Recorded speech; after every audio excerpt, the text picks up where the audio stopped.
Hello and welcome to Real Obscure. My name is Kevin H. Shaw, and in tonight's episode we're off to visit a tropical paradise with beautiful beaches, crystal waters and locals who just can't wait to meet you. Sorry, locals who just can't wait to eat you. From 1979, it's the movie that launched 1,000 unofficial sequels, Lucio Fulci's ZOMBI 2.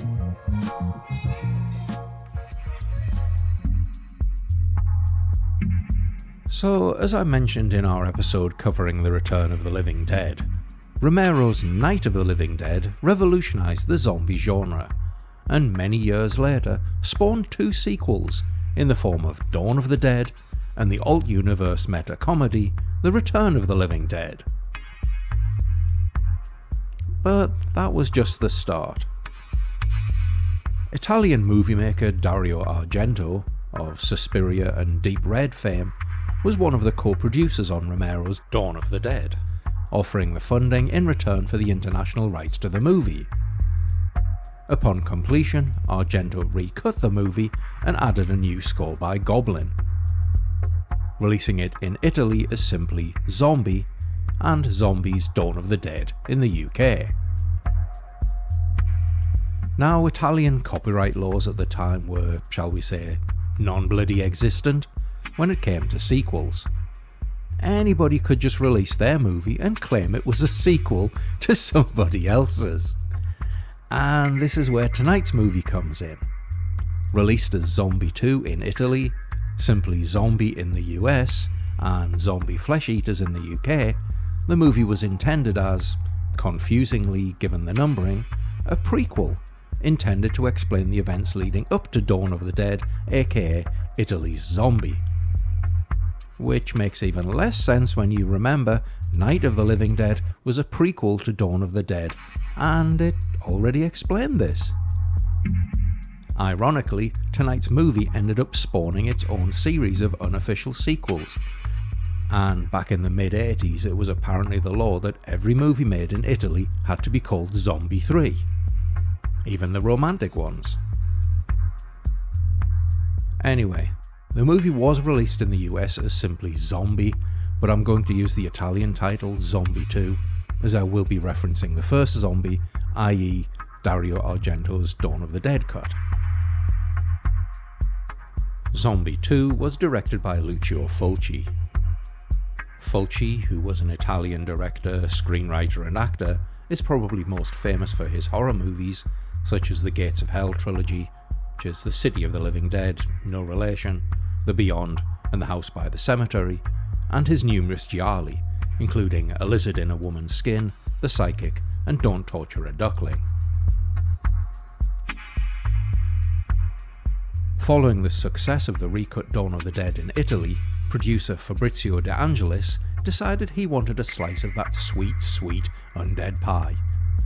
And so he funded an unofficial entry in the canon, with writer Didano Sacchetti's script being retooled to fit De Angelis' vision. Sadly, the writer's father passed away shortly after the movie's completion, and he did not feel comfortable having his name attached to a project dealing with the dead returning to life. And so the movie's sole writing credit goes to his wife and writing partner, Elisa Briganti.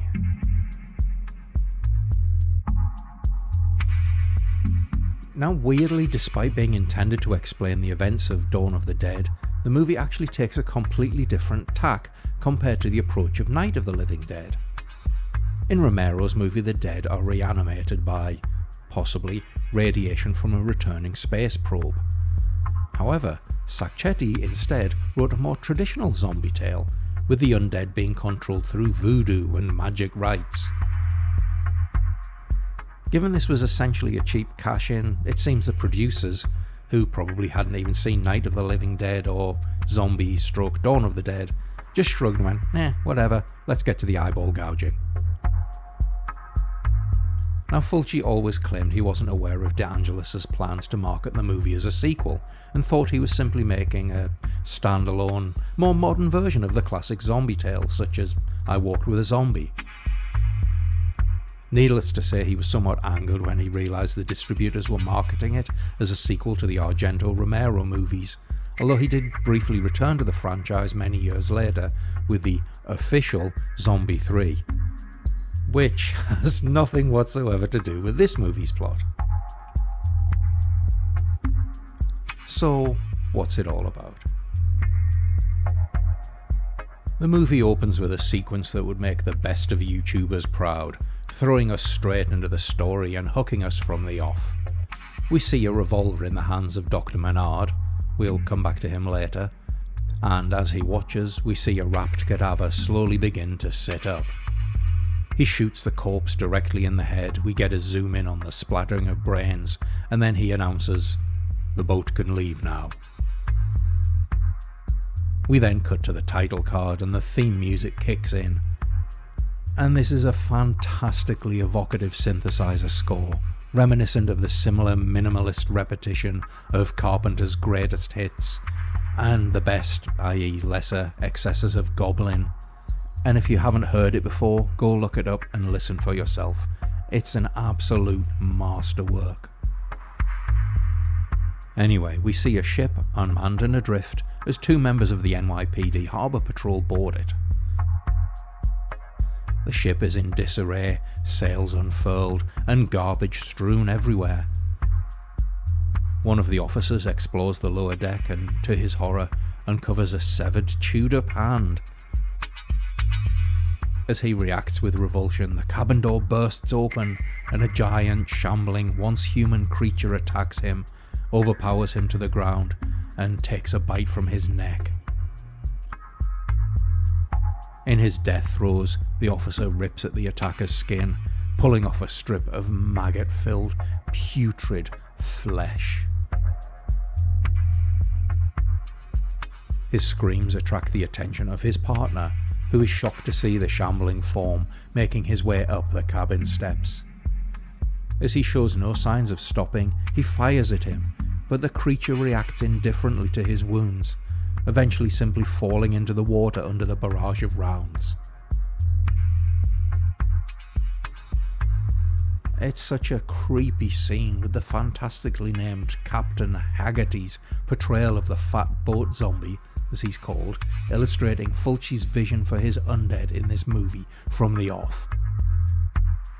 The screenplay portrays the zombies of creatures of voodoo, much more akin to the classic creatures of the 30s and 40s, or even folklore.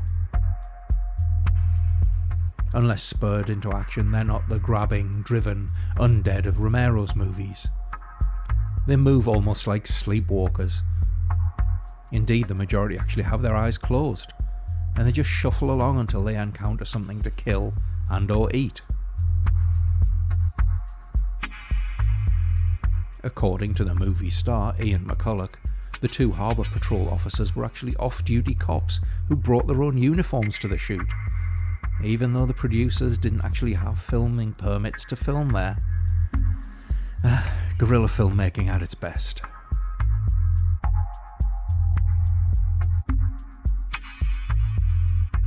Anyway, we're then introduced to our protagonist, journalist Peter West, played by the aforementioned Ian McCulloch.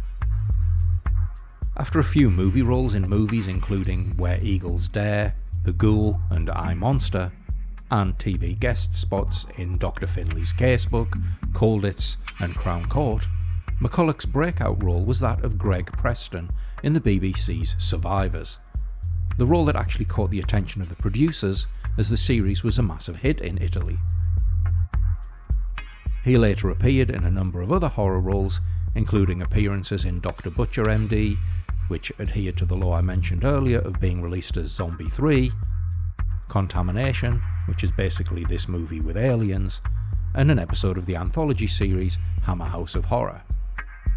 And like every other British actor in the 1980s, he also appeared in Doctor Who. West is assigned to cover the murder of the patrol officer by his editor, a cameo role from Fulci himself, and partnering with the daughter of the ship's owner, Anne Bowles, the two discover letters aboard the vessel from Anne's father. The letters explain that he has contracted a mysterious illness and is currently undergoing treatment and being experimented on by a doctor on the island of Matul. Anne is played by Tisa Farrow. After a few small roles in the US, she found some success in Italy following her role in Zombie 2. She appeared in 1980's The Last Hunter and Joe D'Amato's cannibal classic, and I can't put enough quotation marks around that, Anthropophagus. And yes, she was the younger sister of Mia Farrow. Now the two have a great meet-cute as both sneak aboard the abandoned boat at night to investigate. When they're almost discovered, they pretend to be a thrill-seeking couple, and in a rare move for an Italian-produced horror movie, have a genuinely funny exchange, blaming each other for being caught as the police officer ushers them off the boat. It's a nice little touch, showcasing both of their talents, and, as I say, it's surprisingly well written. Generally, movies of this type feel as if they've been rewritten by Google Translate, but this has a natural feel to it. And so the two head off, seeking answers to her father's disappearance, hitching a ride with a couple of tourists with a boat, and eventually arriving on Matul, only to discover that the nightmare aboard the drifting boat was only the start, and soon they will be fighting for their very survival against an army of unstoppable undead terrors. Anyway, let's take a quick sidestep to introduce some more of the cast before we continue.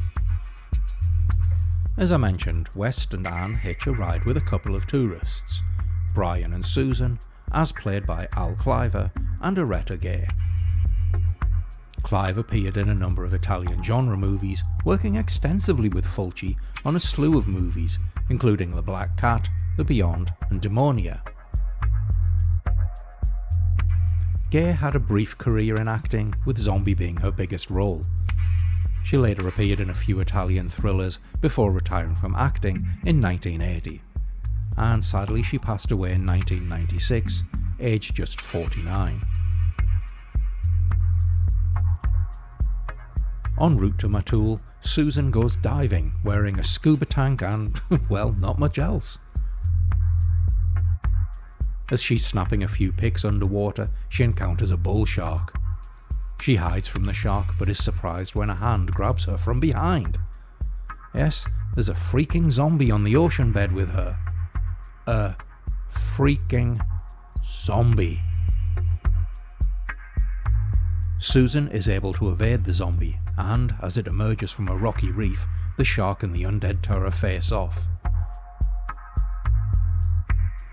Now, this scene, which is probably one of the most famous in the movie, was actually shot without Fulci's approval by the movie's effects artist Giannato De Rossi, but it's since become absolutely iconic. Remember in Shaun of the Dead when Shaun tries to book a table at a restaurant called Fulci's that does fish? That's a reference to this scene.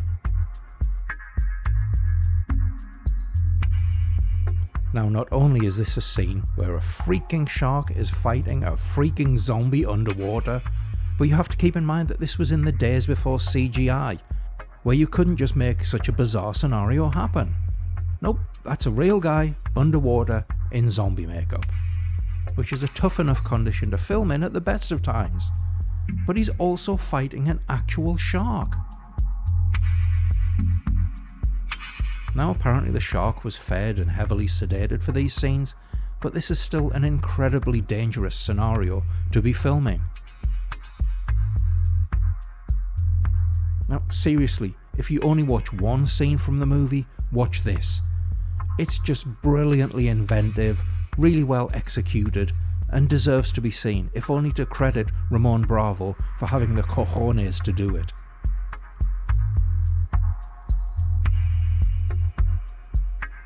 Anyway, they eventually arrive on Matul, where they become stranded due to damage to their boat, and they meet with Dr. Menard, played by Richard Johnson. Johnson, a classically trained actor, studied at RADA and was a member of the Royal Shakespeare Company. He transitioned into television and later movies in the 50s and is probably best known for playing Dr. Markway in The Haunting. That's the original, not the bloody awful CGI fest with Liam Neeson. He also appeared in The Monster Club and The Boy in the Striped Pyjamas. He and McCulloch had previously worked together at the RSC, and the younger actor had come to admire the work of Johnson. As such a respected actor, Johnson was allowed to actually rewrite most of his dialogue, and, like Farrow and McCulloch, puts in a performance that really elevates the movie. Now, Johnson was even at one point considered for the role of James Bond before Sean Connery was cast, and his sophisticated, urbane Bond would certainly have been something to see.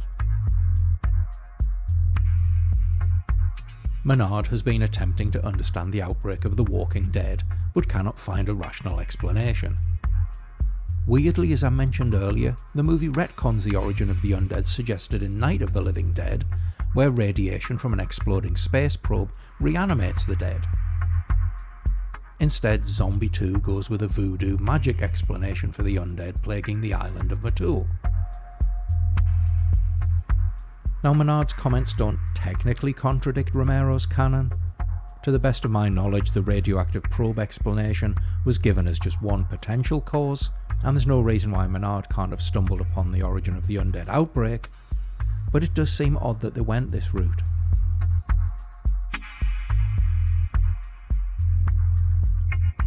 Anyway, Menard gives a potted history of events, discussing a voodoo man who is assumed to be behind the reanimation, but in a move that I actually think is pretty cool, we never get to see this guy, and his existence isn't even confirmed. He's not the movie's antagonist, and there's no showdown with him to save the island from his necromantic machinations. Try saying that 3 times fast.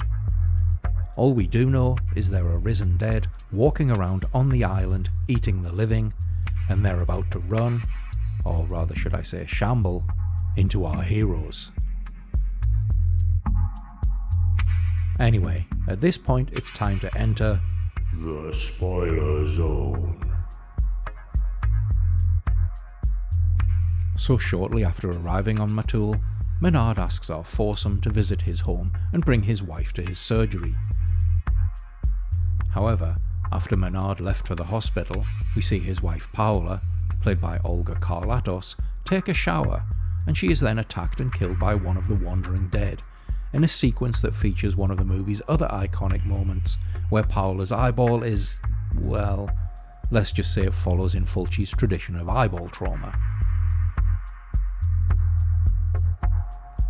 Finding Paola dead and the house overrun by the undead, they flee, but when their Land Rover is damaged in the escape, they're forced instead to travel on foot, encountering all manner of undead en route, including the reanimated corpses of long-dead conquistadors buried on the island centuries ago.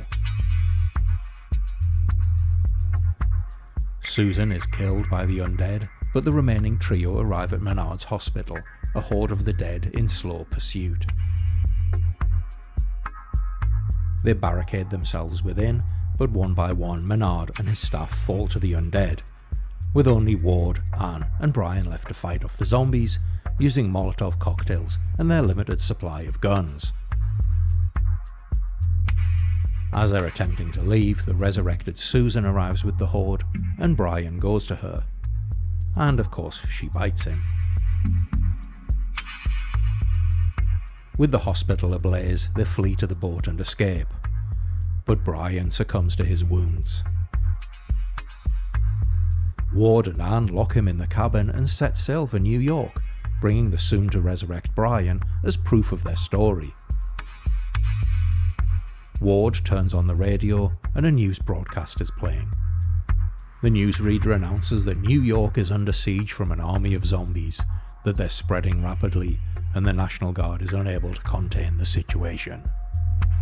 As the story plays, we see the boat's cabin door handle rattling, and then cut to a scene of New York, where an undead horde slowly shambles its way into the city.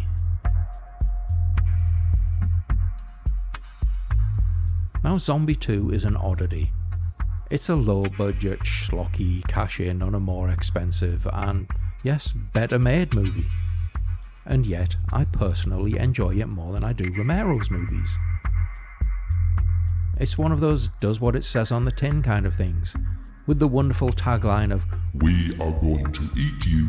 pretty much summing up what the movie is. Gut-chomping zombies chomping guts. And it clearly struck a chord with Italian audiences, as it grossed, no pun intended, more at the box office than Dawn of the Dead. But anyway, if you're a fan of the zombie genre and you haven't seen this, then you need to rectify that immediately. Night of the Living Dead may have created the template for the modern zombie movie, but this film perfects the formula. The gore is wonderfully over the top, with the extras clearly eating real offal and the flesh-tearing scenes all being executed with some very effective special effects. And the undead themselves look great. They're dry, dusty, old and caked in dirt, as if they've just risen from the grave. And there's a slow inevitability to them that makes their unhurried, relentless pace all the more terrifying.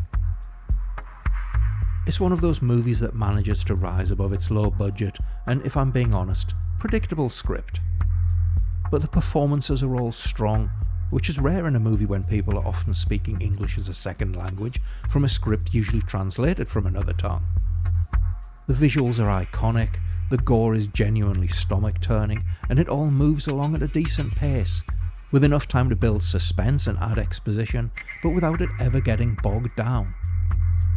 And then there's that soundtrack. Again, I keep using the word iconic, but it is well deserved here. Anyway, if your stomach is strong enough for this one, go check it out. You will not be disappointed. And on that note, thanks for listening, and I'll see you all on the next episode of Real Obscure. This episode of Real Obscure was created, written, recorded and imbued with voodoo qualities by me, Kevin H. Shaw. If you enjoyed this episode, then please like, share and subscribe. Your comments are always welcome, and you can also email the show at hellorrealobscure@gmail.com. To learn more, please visit realobscurepod.com, and you can also follow me on Blue Sky at realobscurepod. Zombie 2 is copyright 1979. All content is used here for educational and commentary purposes under Section 107 of the Copyright Act, fair use, and remains the property of the respective copyright holders. Presented here for the purposes of critique, commentary, and discussion. No copyright infringement is intended. So please, don't make me go swimming in a tiny thong and then fight a shark and a zombie.